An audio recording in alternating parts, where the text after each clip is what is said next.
কেমন আছেন সবাই? আশা করি ভালো আছেন।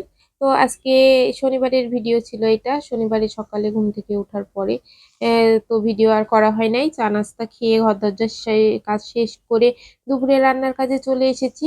আমি এখানে মুগ ডালটা শুকনো খোলাতে ভেজে নিয়েছি। আমি কড়াইটা খুব ভালোভাবে কিন্তু মেজে নিয়েছি। সাদা আ ঝকঝকা করে মেজে নিয়েছি আরকি। তাই ভাবলাম মুগ ডালটা একটু ভেজে নেওয়া যাক। আর আমরা যেহেতু শনিবারে নিরামিষ খাই, তো আজকেও নিরামিষই রান্না-বাড়া করব। তো যাই হোক, এখানে মুগ ডালটা শুকনো খোলাতে আমি ভেজে নিয়েছি। শুকনো খোলাতে ভেজে রাখলে সুবিধা হয় আরকি। পোকা ধরার কোনো ভয় থাকে না। তো তারপরে ওই কড়াইটা পরিষ্কার করে নিয়ে আমি এখানে তেল দিয়ে দিয়েছিলাম। তেলে বেগুন দিয়ে দিলাম। বেগুনটা ভেজে তুলে তারপরে আমি আলু আর ফুলকপির একটা সবজি করব। আর এই পাশের চুলাতে আমি মুগ ডালটা বসিয়ে দিয়েছি। মুগ ডাল করব, ও বেগুন ভাজি আর পাঁপড় ভাজি আর এই যে আলু ফুলকপির তরকারি। আর এই যে একটু ডাল আমি এক বাটিতে উঠিয়ে রেখেছি। একদিন একটু নিরামিষ খিচুড়ি করব তার জন্য। অতগুলো ডাল আমরা যেহেতু একবেলাই খাবো, শুধু দুপুরেই ভাত খাবো, ২ বেলাতে অতগুলো ডাল লাগবে না। এইজন্য আরকি তুলে নিলাম। এদিকে আলু ফুলকপির তরকারিটাও আমি যেভাবে রান্না করে নামিয়ে নিচ্ছি। এখন নামানোর আগে শুধু একটু গরম মসলা গুঁড়ো উপর থেকে দিয়ে দিলাম ছিটিয়ে।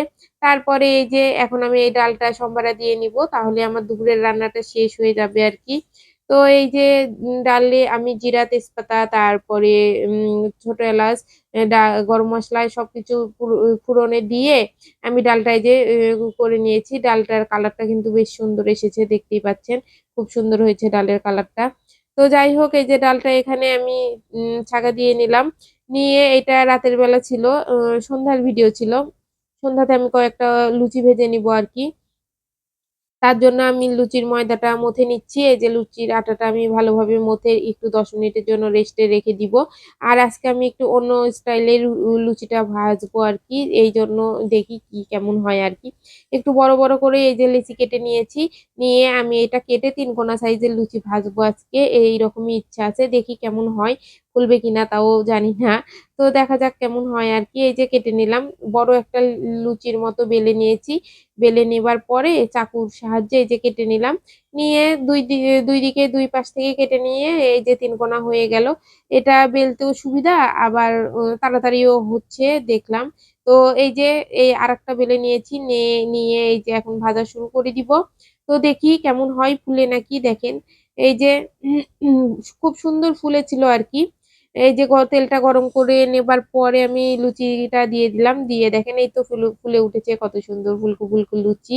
তো দেখলেই খুব ভালো লাগে। আসলে কোনো জিনিস করার পরে যদি ভালো হয়, তাহলে নিজের মনের মধ্যে একটা অন্যরকম শান্তি পাওয়া যায়, জানেন? তো এই যে আমার সবগুলো লুচি এইরকম ফুলেছিল, খুব ভালো লাগছিল। এ লুচি বলেন, রুটি বলেন, আমার কিন্তু এগুলো সবই ভালোই ফুলে আরকি। তো একা হাতে এই যে বেলছি আর ভাজছি, তো মোটামুটি কমপ্লিট। ওই ফ্রিজে একটু পায়েসও রয়েছে। আমি পাশের চুলাতে একটু পায়েসটাও দুধ দিয়ে গরমে বসিয়ে দিয়েছি আরকি। রাত্রে এই যে লুচি, পায়েস আর ওই যে আলু ফুলকপির তরকারিটা রয়েছে, ওটা দিয়েই রাত্রে খাবো। নিরামিষ হলে আমার তো অ অ একবেলাই শুধু ভাত খাই আমরা নিরামিষের দিন। আর ২ বেলাতেই রুটি, সবজি এগুলোই খাই আরকি, পরোটা। নিরামিষ হলে আমার পরোটা হোক, লুচি হোক, কিছু একটা ভাজতেই হবে। তো এই যে ভিডিওটা এই পর্যন্তই। সবাই ভালো থাকবেন। Tata, bye, by.